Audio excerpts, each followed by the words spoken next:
Hey, Abbott, what time is it? It's time for the Abbott and Costello Show. We're on the air for ABC here in Hollywood. Well, what are we waiting for? Let's go with the Abbott and Costello Show.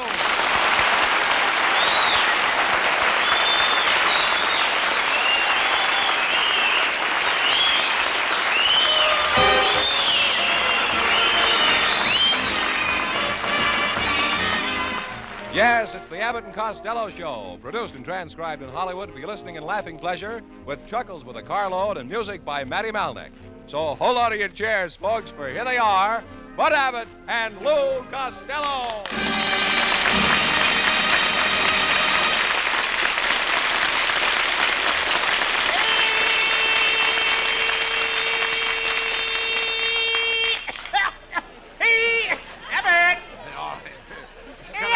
Cut out that racket. Where have you been all day? Well, let me see. Oh, Abbott. Ha-ha! What a mad social world. Take today, for instance. I had breakfast at Romanoff's, luncheon at the Brown Derby, tea dancing at the Biltmore, and cocktails at Ciro's. My, you were busy, weren't you? I almost didn't get to the employment office for my check. Say, Abbott, what's that all over your suit? Oh, coming over here, some dope spilled a whole bottle of bourbon all over me. Ha! Now, what's so funny? That's the first time the drinks have ever been on you. That's very funny, Costello. Okay. Why don't you devote your time to something useful? Oh, I have, Abbott. I just invented a plane that travels faster than sound. This morning, the pilot took off from Burbank, and 5 minutes later, I got a long-distance call from Chicago. Amazing. Amazing. You mean the pilot called? No, it was the wrong number. You and your inventions. Why don't you get married and settle down and get a real job? Oh, I wouldn't get married, Abbott. Girls are just like phonograph records. Girls are just like phonograph records. Why? Oh, how should I know? Am I a philosopher? Why do you bother with girls when you're not going to get married, Lou? You've been going with that car hop for weeks now. Yes, and yesterday I bought her a fur coat. A fur coat? A fur coat. With her figure? What good will a fur coat do? Abbott, if the gravy looks good, a fellow don't care if the potatoes are lumpy.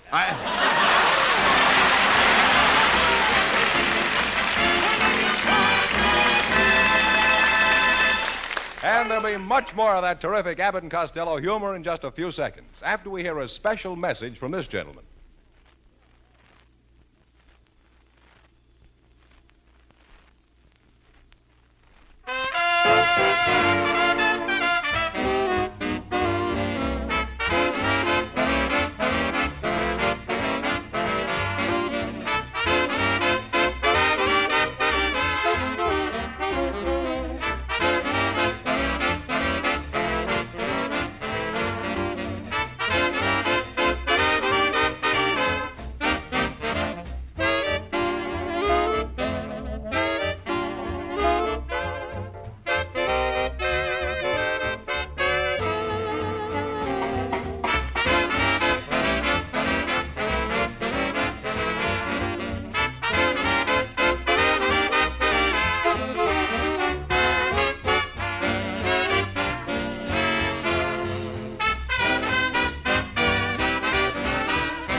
It's a most unusual day. Cut out that noise and come over here. What are you so happy about?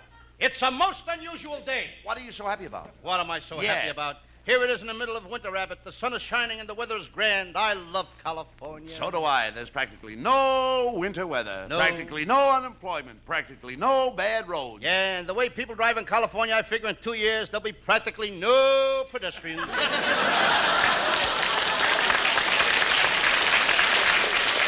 Hey, where have you been all afternoon, Lou? Well, I went to the movies. I saw my favorite movie star in his latest picture. I've seen it 21 times already. What an actor that guy is. What picture are you talking about? Africa Screams. Africa Screams. That's our picture and you're in it. Can I help it if I'm crazy about me? Costello, you're an egotistical nincompoop. That did it, Abbott. You and your family have got to stop insulting me. Yesterday, your nephew Norman said I was the cheapest, ugliest, fattest, most broken-down comedian he ever saw. Well, why don't you sue him? What good would that do? He says he can prove it. Well, never mind that. What's that package you've got under your arm? It's an English teapot I bought for my Aunt May. You know, she collects stuff. When did she start collecting stuff? About 20 years ago, she started off with an early Italian mug. And now? Uncle Mike is still with her. Your Uncle Mike and Aunt May have been together a long time, haven't they? Well, Abbott, why not? They have the same like and dislikes. They have? Yes, she don't like him, and he dislikes her. Your Uncle Mike is a lot like my Uncle Charlie. He's got a bad temper when he gets mad.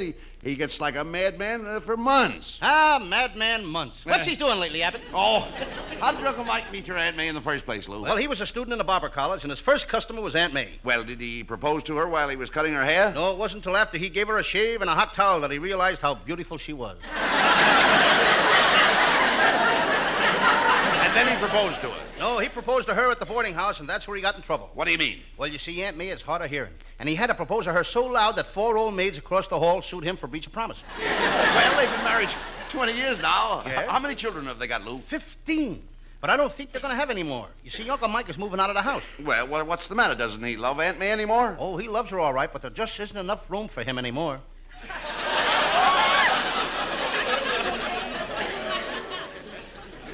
He won't move out of the house, Lou. No? He's been saying that for months. He's just stalling. Well, he's been stalling a lot lately, Abbott, and Aunt May don't like it. What makes him stall like that, though? Must be that cheap gas he's drinking. You mean cheap booze? He ought to stop drinking. Yes, drinking whiskey gave him the DTs. He trembles like a leaf. Well, why don't he try drinking milk? He did. Did that help him? No, now he's got the milkshakes. Is Uncle Mike working now? Yeah, he's a coal miner. Every morning he goes down to the mine carrying a parrot in a cage. Ah, wait a minute. I This never one heard of you a like. miner carrying a parrot in a cage. They use canaries. The canary warns them about gas. Well, he thinks a parrot is much better than a canary. Why? Well, a canary only warns you to get out. A parrot can tell you which way to go.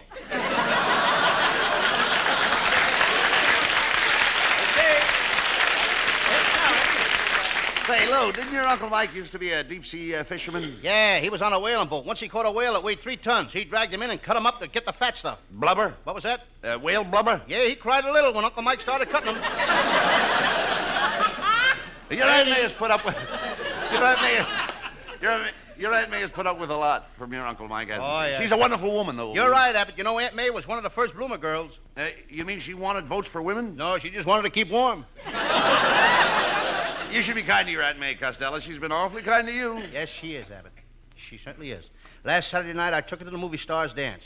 Each one of the stars got up and did the thing that made them famous on the screen. They did? Yes, Fred Astaire got up and danced. Judy Garland got up and sang. Roy Rogers got up and played his guitar. And then Humphrey Bogart got up and shot 6 couples. Please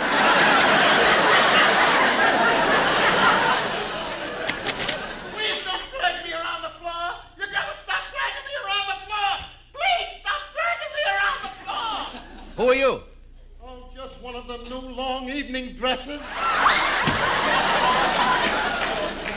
Abbott, if you don't keep that guy out of here, I'll let us hem down another 4 inches. Why do you insist on having your relatives on this show? Oh, never mind. Now, my Uncle Harry's a great actor. He's got plenty on the ball. He may have plenty on the ball, but somebody must have sawed the handle off his bat. Now, Abbott, why don't you take your Uncle Harry and your nephew Norman and buy them 2 tickets to Atlanta? What for? To show those Georgia crackers what a couple of real crumbs look like. Don't get fresh with me, Costello. Remember, I've saved my money. I guess you're right, Abbott. You got yours. I can't seem to save a dime. Well, that's just it. If you'd let me handle your money, I'd invest it for you. Make you rich. You'd have enough money to give away thousands. Why, before you could say Jack Robinson, you'll be known as a philanthropist. Before you can say philanthropist, I'll be known as Jack Robinson. Oh, I'm wasting my time with you, Costello. You're not the businessman type. Oh, I guess I'm more the playboy type. More on the romantic type. I'm the moron type.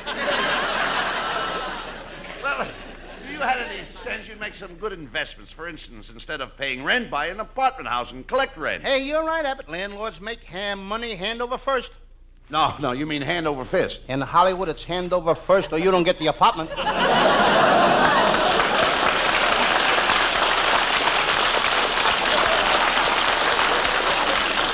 Though, if you owned the building, you wouldn't be moving all the time. By the way, where are you living now? Oh, I have a lovely place in North Hollywood. It's got a wonderful view. Why, on a clear day you can see... What? You can see what? As soon as we get a clear day in North Hollywood, I'll tell you. Dummy. Smog, you know. Smart. You're a dummy. Now take me. Smog gets in your Will you keep voice. quiet? I just built 4 lovely California-style apartment houses. Yes, and you can't beat those California-style apartment houses. Why not? You can't beat them. If you do, the walls will fall down. Not my apartment houses. I've got the best kind of construction. I've seen your houses. They're all waterproof. How do you know? Well, the last time it rained, they filled up with water, not a drop leaked out. Hello, boys. Look, Hello, Costello, fellas. it's our secretary, Veola Vaughn. Viola, you look marvelous tonight. You look wonderful. You look terrific. Well, if I look so good, Lou, why don't you give me a kiss? Well, Oh, now, come on. What's the matter? Don't you want to kiss her? When I ask myself if I should kiss you, my heart says yes, but my head says no. Well, I'll see you later Where are you going? to get my head examined.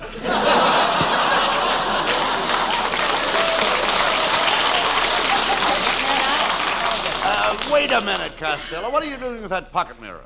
Have you gone nuts? Yes, I notice that every time I come out here, you pull out the pocket mirror and stare at it. Now, what's the idea? My mother told me to do it. Your mother told you. Yes, she said, son, when that Viola Vaughn is around, watch yourself. Oh, Costello, you're sharp tonight. You're really effervescent. I beg your pardon? I said you're effervescent. Sure, I'm effervescent. Did you ever see me when I ever wasn't? Hey,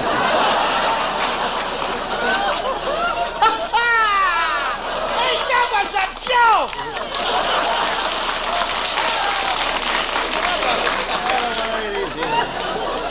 You did that joke last week, Costello. I know, but I've been listening to the Fred Allen Show, and that type of comedy is coming back.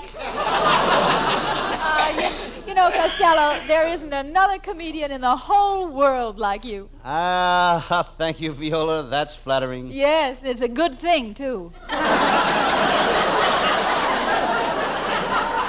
Oh, yes, indeedy. I'll have you know that I'm a very popular actor. When I played, get those two guys reading the script in the first row. There's Abbott and Costello in the first row. I didn't get any laughs with those pages, neither will you, brother. Or maybe you will.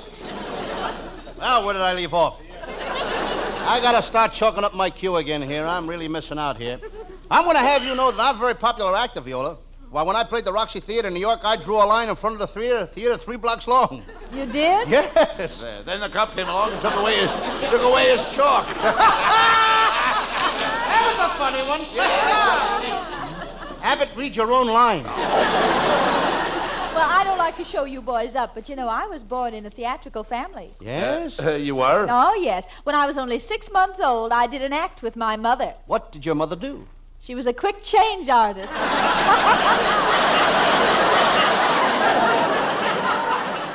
I wonder how much I could get as a single.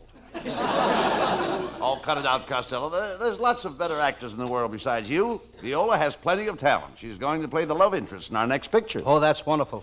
You'll be working with me, Viola. Come on, let's rehearse a love scene. I'll show you how to read it. All right, go ahead. Let's hear how you make love. Very well. Viola, you are so beautiful.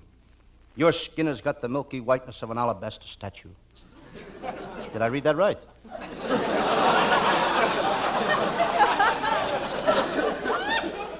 Your ruby lips are like 2 red-hot coals. Yes, yes. And your eyes. Ah. Your eyes are like liquid pools of flowing amber. Oh, come closer to me, Costello. As soon as I get on the next page, I will.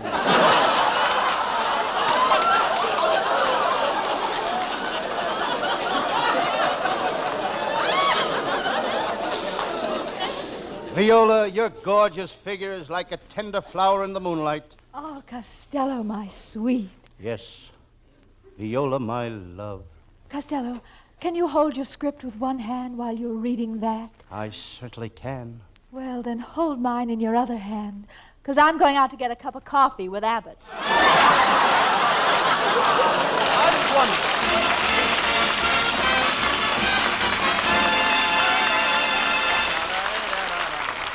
Now, while we take a 60-second intermission, we'd like you to consider this.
ladies and gentlemen, Abbott and I would like you to listen to our new singer, Hal Winters.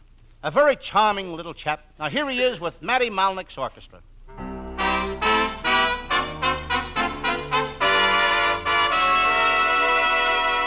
You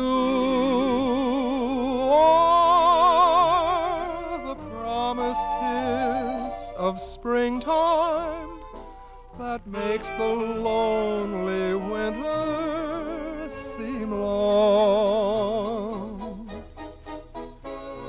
You are the breathless hush of evening that trembles on the brink of a lovely song.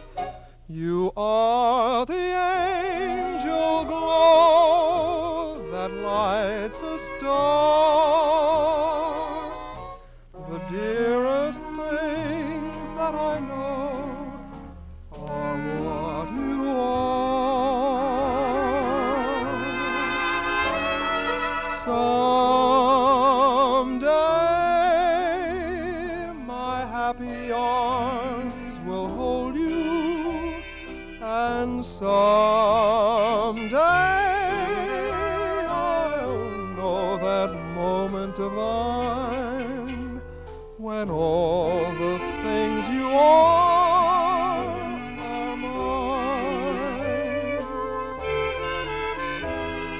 Someday my happy arms will hold you, and someday I'll know that moment divine when all the things you are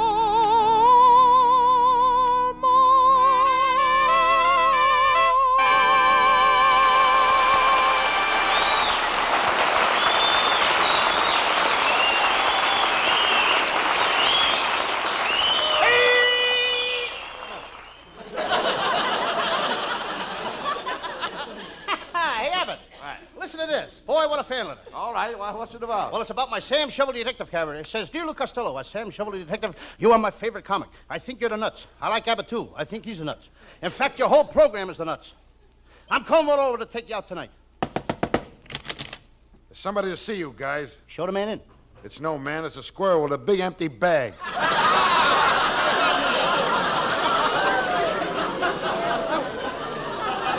Oh, never mind him. What is your Sam Shovel detective mystery about tonight? Well, Abbott, it's a very interesting case. I call it the case of the farmer who couldn't stand the mooing of a sick cow, so he shot her. Or stopped the moo sick. Let's get on with the case. I think so.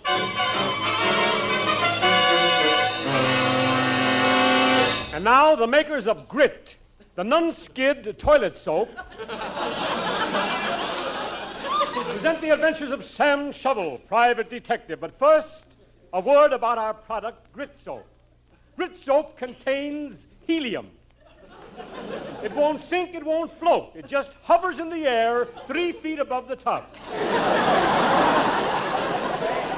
And girls, remember our slogan. She's gorgeous. She's engaged. She uses Grit soap. If she used any other soap, she'd have been married 10 years ago. And ladies, remember, Grit soap is safe for washing silk, wool, or nylon. It's safe even for baby skin. But don't leave it on the drain board. It eats through tile. And now, Grit soap presents your favorite mystery program, Sam Shovel, private detective.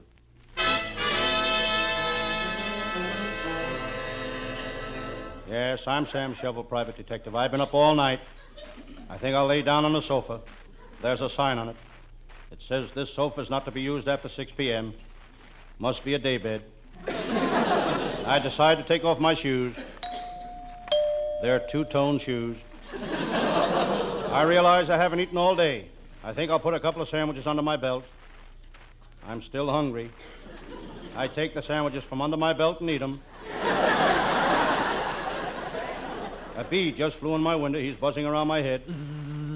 C-A-T. D-O-G. It's a spelling bee. I pick up my morning paper. I look at the used car ads. For sale, black, high-powered Hudson sedan. Bulletproof body and bulletproof windshield. Driven only a few careful miles by an old gangster in Pasadena. I put down the paper and glance out the window. Across the street, 2 pickets are picketing the barber shop. They're carrying swords. They start fighting. It's the first time I ever saw a picket fence. To while away the time, I decide to turn on my police radio. Attention cars 22, 46, and 93. Rush north at once to Hollywood and Vine. Don't stop for anything. Cars 6, 11, 33, and 15. Rush south to Hollywood and Vine. Don't stop for anything. Calling Officer Murphy at Hollywood and Vine. Get on your feet. You're going to see the goddamnedest car wreck in the history of Los Angeles. That is all. One thing about our traffic cops, they protect our citizens against pickpockets. I saw a sign on Sepulveda Boulevard yesterday. It said, "Caution, dip ahead." I think of my pal, Lieutenant Abbott of the Homicide Squad. He was a terrific cop, but they promoted him on account of his terrific mind. Abbott's got a mind like a steel trap. He can't think good with it, but last year alone it caught 85 mice. Abbott has a wonderful wife. What a woman. I'd like to get her on a slow boat to China, then buy myself a ticket to New York. Every time Lieutenant Abbott leaves the house, he kisses his wife twice. He has to. She's two-faced. Abbott is a plenty tough cop. He's got ice water in his veins. When he cuts himself shaving, he don't need a doctor. He needs a plumber. Just as I said this, Lieutenant Abbott rushed in. He was all excited. He said, Quick, Sam. There's a strange-looking animal digging up your backyard. Hand me a pail of dirt. Another pail of dirt. Another pail of dirt. That's Lieutenant Abbott, always trying to make a mountain out of a molehill. I look at Lieutenant Abbott's eyes. One was the color of coconut custard. The other eye was the color of lemon meringue. As usual, Abbott is pie-eyed.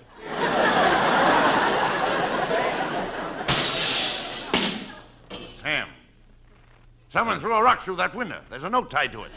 It says, "Dear Sam, the merry gang has me cornered in my house. There's 30 of them. They all got guns. Come at once. Signed, Susie Q. Potatoes." Come on, Lieutenant. We got to help Susie. You and I are going to fight those 30 gangsters. Sam, you can't fight 30 armed gangsters. You're not in shape. You're too puny. You'll get killed. Okay, Lieutenant. You convince me. Good. You fight them alone. Talk sense, Sam. We're gonna need help on this job. I know. I'll call up my friend Roy Rogers. He's plenty tough. That Roy Rogers runs into burning buildings and kills 50 Indians single-handed. He jumps off high cliffs into ice-cold water, battles 100 rustlers single-handed. I'm going to call Roy Rogers. Hello, Roy Rogers. This is Sam Shovel. I need your help. Come over right away. What's that? That's too bad. Goodbye. Roy Rogers can't come. Why not? It's foggy, and his mother won't let him out of the house. Well, Sam, it's up to us to save Suze. We're going to her house right away.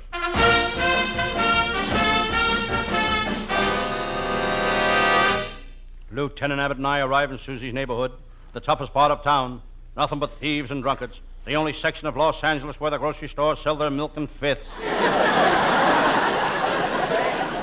It's really tough in this neighborhood. On the corner, I see a crook selling a policeman a ticket to the gangster's ball. I notice a clock on the corner. The hands of the clock are wearing brass knuckles. I notice the building across the street. It's a 5 mint. The kids tore half of it down for Halloween. It used to be a tenement. I turn to my pal, Luke. Don't look at me. I don't write this stuff.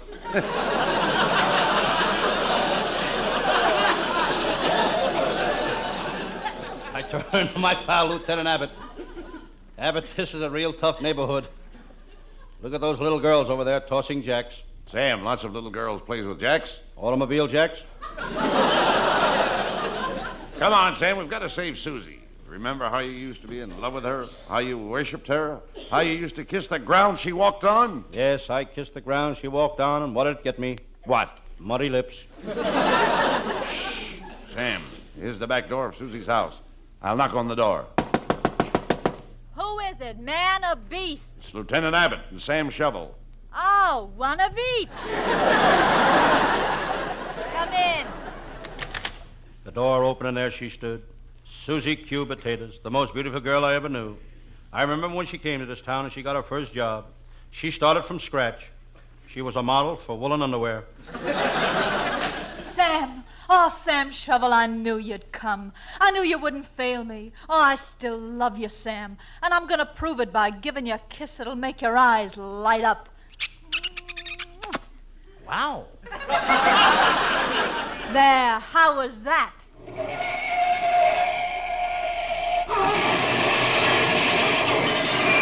Hey, you fat bum, why don't you dim your lights?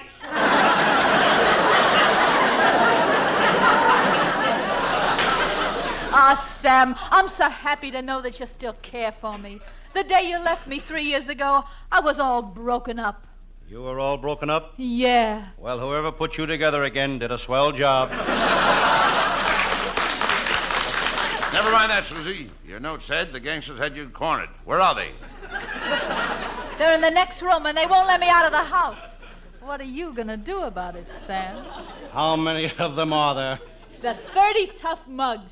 Susie, I'm going in there. I'm going to throw them out. Here, one at a time. You stand here and count them.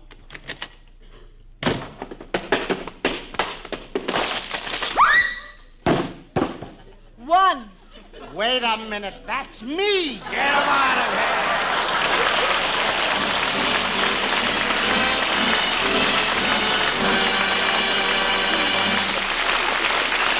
We'll wind up tonight's hijinks in just a moment, folks, after a little advice from this fellow.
Costello, we're a little late, so you better say thanks to this lovely audience in the studio and to all the swell people who are listening in at home.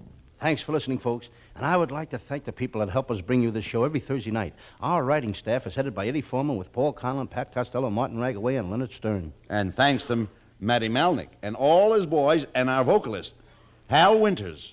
And thanks also to our producer, Charles Vander. We'll be back again at the same time next Thursday. Good night, folks. Good night to everybody in Patterson. Good night.